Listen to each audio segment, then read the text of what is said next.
Bom dia, senador Paim. Queria agradecer bastante o convite. Bom dia a todos os representantes aqui na mesa e a todos que estão assistindo do plenário. Eu vou ser breve. Eu queria começar falando sobre a importância do FIES, né?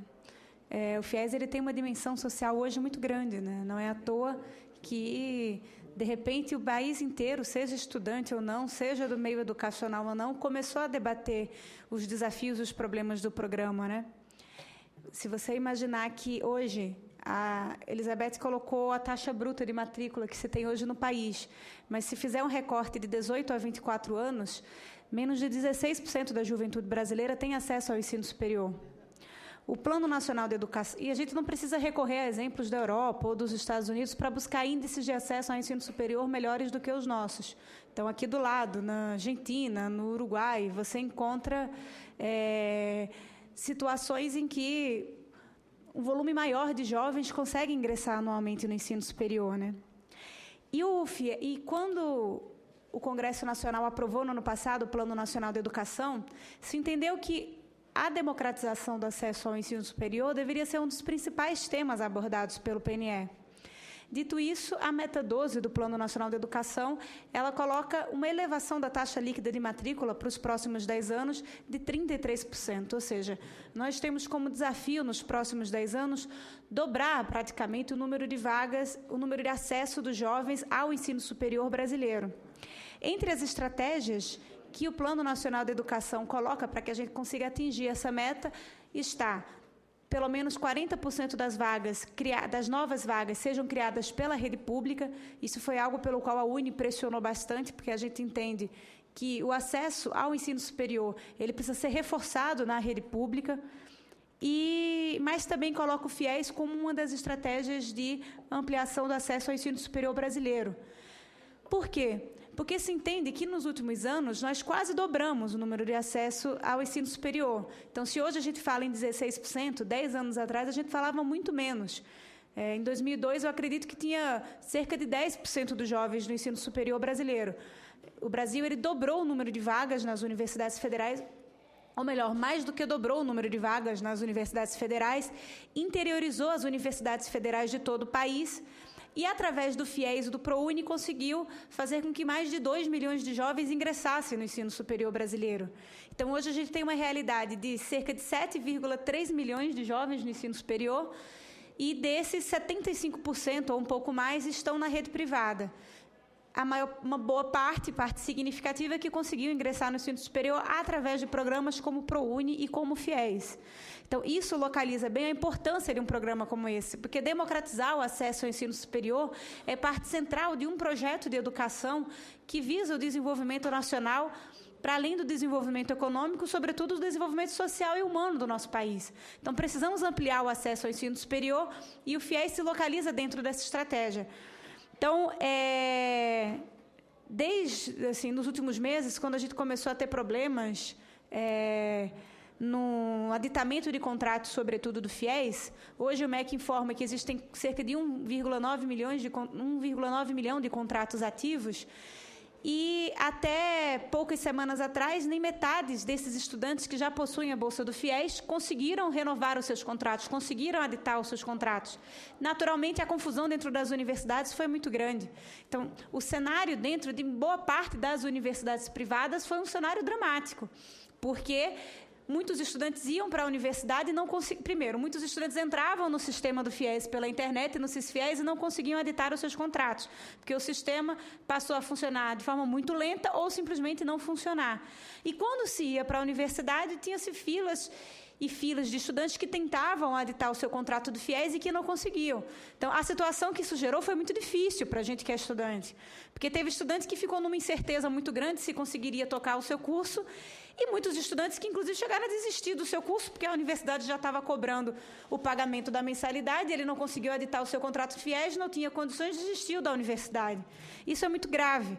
E a UNE ela tem reiterado a sua posição em universidades de todo o Brasil, e para o Ministério da Educação, de que é fundamental que a gente consiga aditar de forma urgente todos os contratos do FIES desses 1,9 milhão de estudantes que têm acesso ao FIES e que têm o direito adquirido de ter o contrato do FIES aditado. Então, eu acho que isso é fundamental, porque a gente não pode tirar desses estudantes a esperança de concluir um curso de ensino superior. Então, essa situação se reproduz em vários estados, em São Paulo, no Rio de Janeiro, no Distrito Federal, em Santa Catarina, até como eu coloquei ontem, a situação é particularmente preocupante, porque a maior parte dos estudantes de Santa Catarina estão em universidades comunitárias, e praticamente todas estão tendo problemas relativos ao FIES e ao aditamento de contratos. Então, na nossa opinião, é fundamental, e a gente reivindica isso para o MEC, que todos os contratos sejam aditados e nenhum estudante bolsista do FIES perca o direito ao programa.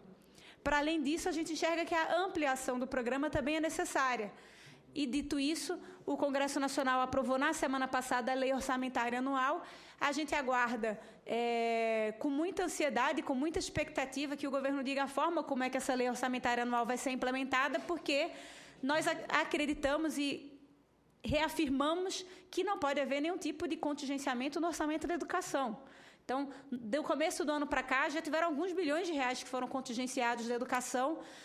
E, na nossa opinião, isso vai contra um projeto educacional que a gente defende para o país. Então, conseguimos ampliar na LOA de 2015 as verbas para a educação em relação ao ano de 2014. É fundamental que o governo tenha atenção para que nenhum centavo desse recurso que foi aprovado na LOA seja contingenciado e que a gente consiga preservar a educação dessa política de ajuste fiscal que tem sido nociva, né, para o desenvolvimento do país. Então, que a gente consiga ampliar o programa e assegurar que todo o recurso assegurado e aprovado pela LOA seja destinado, de fato, para a educação brasileira. Sobre essa questão das reformulações do FIES em si. Então, é isso. Eu acho que a gente precisa aditar todos os contratos e ampliar o programa. Agora, isso não quer dizer que o programa não necessite de aprimoramentos.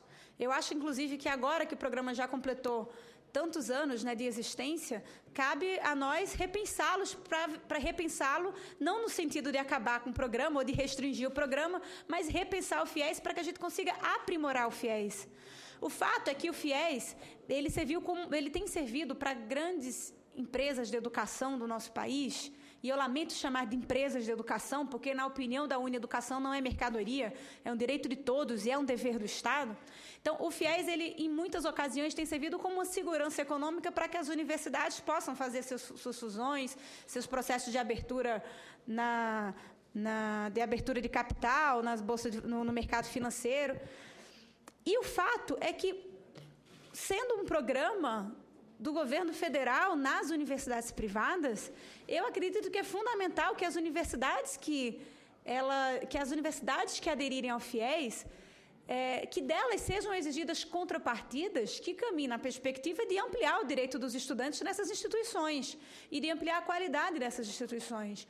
Quando nós, estudantes, ingressamos numa universidade, a gente tem a expectativa de terminar o nosso curso, de ingressar no mercado de trabalho, de contribuir, através do nosso diploma, para uma melhoria individual da nossa vida, mas também para a melhoria da sociedade, que carece de profissionais qualificados no mercado de trabalho cada vez mais. E eu acho que é fundamental, portanto, que a gente possa aumentar o rigor na fiscalização da qualidade dessas universidades. Eu não estou querendo dizer com isso que todas as universidades privadas no país não têm qualidade. Uma parte das universidades privadas do nosso país consegue atingir índices de qualidade interessante. Mas no universo de mais de 2.000 instituições de ensino privado no país, é fundamental que a gente possa ter mais rigor na fiscalização do conjunto dessas instituições, porque é de interesse do conjunto dos estudantes do país que você tenha uma educação de qualidade nessas universidades. Então, eu acho que é importante que o Estado brasileiro exija dessas instituições, sobretudo das instituições que aderem a programas federais, como é o caso do ProUni, como é o caso do FIES, um critério de qualidade como contrapartida para que se possa aderir ao programa. E mais, em especial nessa questão do FIES, o controle de mensalidade é importante. O controle de mensalidade é importante porque existem estudantes pagantes que muitas vezes abandonam o seu curso porque a mensalidade aumenta de forma exorbitante e não tem condições de pagar. Então, a gente precisa ter controle de mensalidades nas instituições de ensino superior privados, atendendo aos estudantes pagantes, mas também atendendo aos estudantes bolsistas do FIES. Porque a mensalidade que ele não paga hoje, vai virar uma dívida ao final do curso, e quando a mensalidade é muito alta, a sua dívida só aumenta. Então, é fundamental que você consiga controlar o aumento de mensalidade dessas instituições. Nenhum estudante quer pagar mais, podendo pagar menos ou não pagar nada.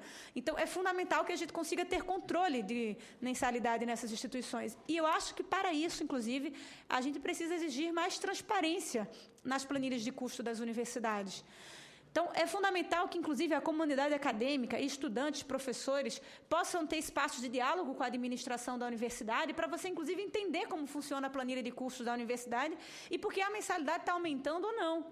Então, porque senão você vai simplesmente, numa priorização do lucro do empresário da educação, você vai simplesmente prejudicar o estudante que, no final das contas, não vai ter condições de pagar a mensalidade e vai abandonar o seu curso, prejudicando a sua vida, prejudicando a sociedade. Então, eu acho que é fundamental que o Estado brasileiro, e eu já vou caminhar para a minha conclusão, possa exigir contrapartidas das universidades que aderirem ao programa. Então, eu acredito que o MEC tem apresentado contrapartidas interessantes para as universidades que aderirem ao FIES. Agora, é claro que nessa fase de transição, esse processo não pode se dar de forma atropelada, porque as contrapartidas precisam vir para exigir da administração da universidade, não para prejudicar o estudante na ponta. Então, nenhuma contrapartida pode vir para prejudicar os estudantes. O fato é que hoje tem estudantes que estão sendo prejudicados nessa fase de transição para as novas regras. E a gente precisa assegurar que todos tenham seus contratos aditados e que aqueles que têm expectativa de, inclusive, aderirem ao FIES, possam aderir ao programa a partir desse ano de 2015. Acredito também que, assim como existe uma Comissão Nacional de Acompanhamento do ProUni, também deveria existir uma Comissão Nacional de Acompanhamento do FIES, e que o MEC deveria criar essa comissão para que possa haver controle social e do Estado brasileiro sobre como esse programa está sendo implementado nas universidades, com a participação estudantil, inclusive, que, no final das contas, é quem vai estar se beneficiando na ponta do programa. Então, eu acho que a gente precisa pensar no aprimoramento do FIES dentro desses critérios, agora repetindo que nenhum critério possa vir para prejudicar o estudante na ponta, porque todos os estudantes que têm o contrato do FIES devem ter os seus contratos aditados, e todos os estudantes que têm expectativa em entrar na universidade, que dependem de programas como esse para entrar na universidade, precisam, claro, de uma política de ampliação do programa para que você consiga assegurar a ampliação do acesso também. Essa questão, inclusive, de controle público e social nas universidades privadas não é algo que vem da minha cabeça. A própria Constituição Federal, ao estabelecer que a educação é um direito de todos e um dever do Estado, coloca o Estado como parte fundamental da oferta de vagas no ensino superior brasileiro, mas também da fiscalização do ensino superior brasileiro, porque, inclusive, pela própria Constituição, um dos princípios que a educação superior precisa ver deve ser assegurar a qualidade da educação superior. Então, cabe ao Estado fiscalizá-la. E, por fim, eu acredito que nessa expectativa da gente conseguir ter universidades que tenham e reforçar a avaliação e a supervisão dessas instituições, e que a gente consiga garantir cada vez mais qualidade no ensino superior brasileiro, seja no ensino superior público, seja no ensino superior privado, eu acredito que é fundamental que o Congresso Nacional possa se debruçar com mais atenção no projeto de lei em tramitação na Câmara dos Deputados, que é o projeto de lei que cria o INSAIS, o Instituto Nacional de Supervisão e Avaliação do Ensino Superior. Esse instituto tem como missão reforçar a fiscalização e avaliação, a supervisão nas instituições de ensino superior brasileira, mas, em especial, fazer com que você possa ter um órgão do Estado que avalie a compra e vendas de universidades sobre a perspectiva educacional. Então, todas essas grandes transações que existem no meio empresarial da educação hoje no nosso país, elas são avaliadas pelo Estado brasileiro exclusivamente do ponto de vista da concorrência, né? É o CADE quem avalia compras e fusões de instituições de ensino superior. Ou seja, o único critério que existe para compras e vendas de universidade é a defesa de mercado, e não a defesa da qualidade da educação decorrente dessas fusões. O INSAIS vai ser uma ferramenta importante para que, nesse processo, você consiga fazer com que previamente seja avaliado compras e fusões de universidade sob uma perspectiva educacional, para que a gente consiga assegurar qualidade no processo de ampliação do ensino superior brasileiro. Então, só para finalizar isso, reforçar a importância do INSAIS e da aprovação do INSAIS pelo Congresso Nacional, reforçar a necessidade de o Estado fiscalizar e ter reforçar as contrapartidas nas instituições que aderirem ao FIES para que possam ter transparência, controle de mensalidade, qualidade. Essas contrapartidas não podem vir de maneira nenhuma para prejudicar o estudante na ponta, pelo contrário, precisam vir para ampliar o direito dos estudantes em cada instituição de ensino do nosso país, e é fundamental que a gente consiga aditar os contratos do FIES já firmados e ampliar o programa, porque democratizar o acesso ao ensino superior no nosso país segue sendo um desafio muito importante para o nosso desenvolvimento. É fundamental ampliar o acesso ao ensino superior brasileiro. Educação é uma questão de soberania, é uma questão... educação tem a ver com a soberania do nosso país, com a nossa autonomia científica, com o desenvolvimento social e humano do Brasil. E, portanto, a gente precisa dar cada vez mais oportunidades para que os jovens do nosso país possam ingressar na universidade. Era isso. Obrigada mais uma vez, senador Paim. E estou à disposição para perguntas após o debate. Muito bem. A presidente da União Nacional dos Estudantes e representante da UNE, Virgínia Barros, que fez aqui a sua exposição e demonstrou também as suas preocupações. Vamos agora